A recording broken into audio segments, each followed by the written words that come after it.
આપ સૌનું હાર્દિક સ્વાગત કરું છું। મારું નામ કણઝરિયા નિરાલી છે। હું ધોરણ 10 માં અભ્યાસ કરું છું। આજે મેં આચાર્ય તરીકેની ભૂમિકા ભજવી। શિક્ષક એક પ્રકાશ દીપ જેવા છે જે આપણને અંધકારમાંથી બહાર કાઢે છે। આજે આપણે ડોક્ટર સર્વપલ્લી રાધાકૃષ્ણને યાદ કરીએ છીએ, જેમના જન્મદિવસ નિમિત્તે આપણે શિક્ષક દિવસ ઉજવીએ છીએ। તે માત્ર ભારતના રાષ્ટ્રપતિ જ નહીં, પરંતુ એક મહાન શિક્ષક અને વિદ્વાન પણ હતા।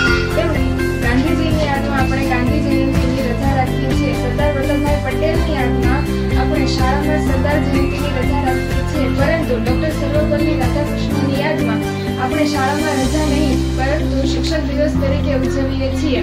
એક એન્જિનિયર બનાવી શકતો નથી, એક કલેક્ટર બનાવી શકતો નથી, એક ડોક્ટર બનાવી શકતો નથી, પરંતુ એક શિક્ષક જ એવું વ્યક્તિ છે જે શિક્ષક, કલેક્ટર, ડોક્ટર, એન્જિનિયર અને શિક્ષક પણ બનાવી શકે છે।